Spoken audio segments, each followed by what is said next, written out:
The late 2000s women's division in the WWE was probably one of the darkest periods for women's wrestling in the WWE. They had 3-minute matches, no long term stories. Half the roster wasn't trained wrestlers, and despite all that, Michelle McCool worked a high level athletic style that kept women's wrestling from taking off a cliff. There she is at the Hall of Fame. I have some match proofs that can highlight that. One of them being Michelle McCool versus Melina in Night of Champions in 2009, which was a legit standout match that showed what the division could be if booked correctly, or at least in the wrestling sense, match wise, it can be booked correctly. Another one for her would be McCool versus Natalia, which was for a series of matches that she did during the 2008 and 2009 era of SmackDown. She was a big SmackDown superstar when they had the brand split. She mostly was on SmackDown. She was technically clean. This was a technically clean physical match. McCool raised the bar when no one else was being asked to. The Hall of Fame isn't just about belts, it's about who carries the torch when nobody else could. So let's start with that. Racy saying, I think she's a good wrestler. Yes, she is a good wrestler.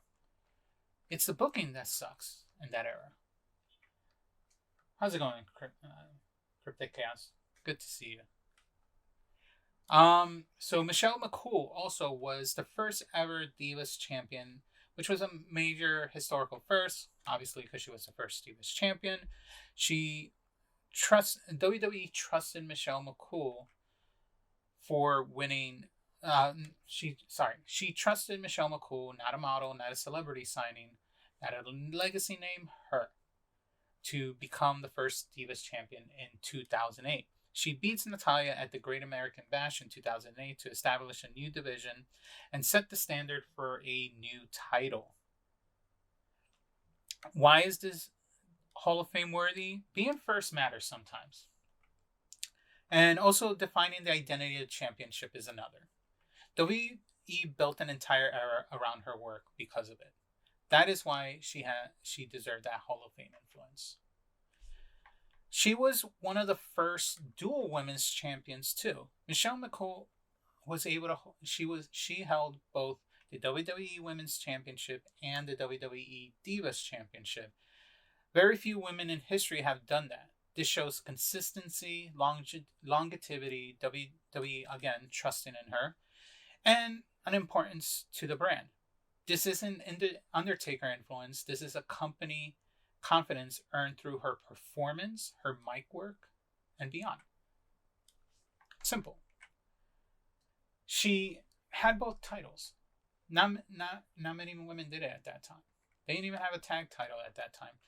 Now, another part of her work and her portfolio work is the rise of Lay Cool, which is basically the team of Michelle McCool and Layla. As one of the best women acts of that specific era, because what that gave to WWE, the first real long-term character-driven women's feud, a unique co-championship gimmick, which was weird at first, but it got interesting, I guess. A pure heat magnet, because they were both heels. Everyone hated them because of what they were doing, and they were just getting heat. Michelle McCool was a good heel. Hands down, she was better heel than face, and everyone loved to hate her. She was one of those heels. They had some of the loudest reaction of any women's segments in that era. Lay Cool's charisma plus heat plus storyline consistency is what gave them a high note in that division. Some examples of their feud as Lay Cool would be obviously Lay Cool versus Mickie James, now that DDH was talking about her. Whether you like that Piggy James storyline angle that Lay Cool started with her, it was one of the few women's stories that actually got promos, character arcs, pay-per-view blow-offs, TV time, and McCool and Layla and Michelle delivered this storyline every week. This storyline obviously culminated eventually at the Royal Rumble. And there's Piggy James right there. It culminated at the Royal Rumble in 2010, where Mickey beat McCool in seconds for the belt, generating a huge pop because everyone hated Lake Cool. So it was a great feud. Mickey James always good to watch. She was a good worker at WWE, so it was a great match between these two. And everyone celebrated. Like, everyone was excited. Even the women in the locker room were excited that they won. That she won, sorry. Another feud example for Late Cool is versus Beth Phoenix and Natalya, which they created the first women's table match back at TLC 2010. This was before any women revolution. They were the first one that did the women's table match. This feud was where Beth became the first woman to enter the Women's Rumble eventually. It helped that. This match broke barriers years before Charlotte and Sasha Banks got credit for it. 6 years, to be exact, before the Women's Revolution. I mean, it was a little gimmicky. You saw that Lay Cool decorated the table and everything and whatever, but it was a great storyline and a big push for getting more exposure in the women's division during this time that they barely got time. They were, every time a women's match happened in that era, everyone's calling it a piss break. They were trying to break that thought, that mentality. Late Cool versus Melina for at Night of Champions 2010 was another great match that Late Cool had. This was during their co-championship angle when they were we are the women's champion. They both split the women's championship belt in half, which didn't look like a organic cut. It looked like very comically, but it was a good angle. Late Cool defeats Melina to unify the Divas in women's title. And it was one of the first dual women's championship times. But anyway, it was a good match. And then this puts them in rare company even before the Women's Revolution. Late Cool's co-champions gimmick was one of the most creative storytelling angles for women at a time. I was trying to understand what did I do here, but there we go. Okay, I think that's it. Now, another thing to consider when it comes to Michelle McCool is her raising in-ring standards during the darkest era for the women's era in WWE. The Divas era wasn't built for wrestling classics, but McCool still delivered match quality way above the era's expectations because WWE rarely invested in women's stories back then. McCool had limited opportunities, but every time she got one, she made it memorable. Some recommended matches that you guys can take a look at: Michelle McCool versus Melina and Night of Champions 2009, which is right here. It was an underrated banger match when it came to that match. Michelle McCool versus Beth Phoenix in SmackDown during the 2010 era. It was when it led to a history-making tables match. Michelle McCool versus Natalya, the 2008-2009 series of SmackDowns, which was probably Michelle McCool's best example of technical work. Michelle McCool and Layla versus Melina in Survivor Series 2010 was good because it was a good example of her solid storytelling. Now, one of the other examples that is her basically her retirement match. Michelle McCool's retirement match, at least. Another good example is Michelle McCool versus Layla at Extreme Rules in 2011, where the loser needs to leave WWE. They basically imploded like any tag team duo would eventually do, and they became enemies, and they had their match. It was a shocking finish because I don't think anyone expected Michelle McCool to lose this match the way she was going. But it was a very good match. It was a strong emotional match between the two.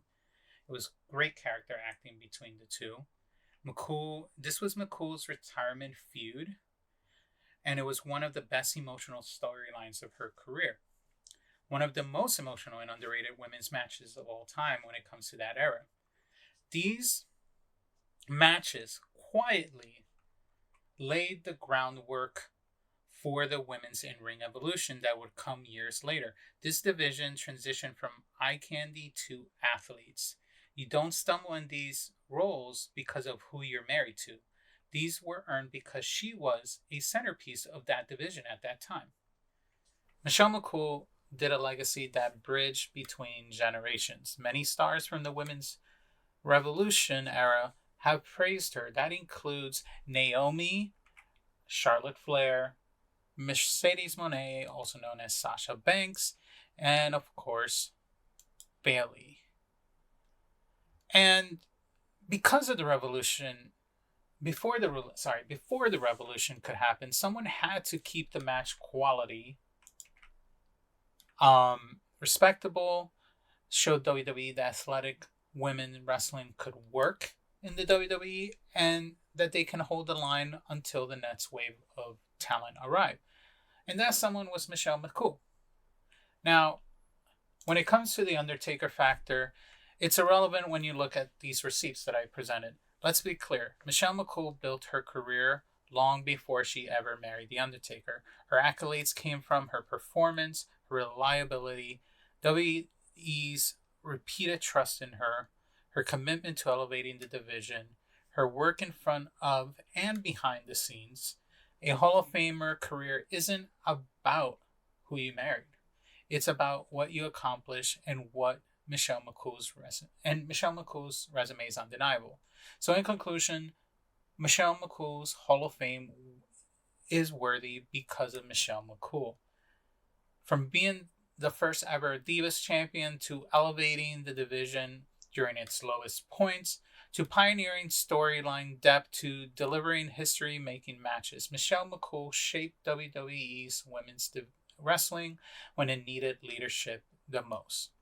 If the Hall of Fame is about impact, history, high-level performance, and representing your era, then Michelle McCool doesn't just deserve to be inducted, she deserves to be celebrated. Her influence stands on its own. Her legacy stands on her own. And the Hall of Fame case stands on its own. So that's Michelle McCool in a nutshell. She doesn't need the Undertaker's name to validate her career. Now, when it comes to outside of her wrestling, when it comes to the podcast or LFG show, that's a separate story. We're just talking purely about her Hall of Fame status and her deservance to be in the WWE Hall of Fame.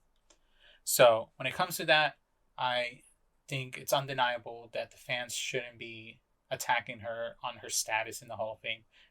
She deserves to be in the Hall of Fame.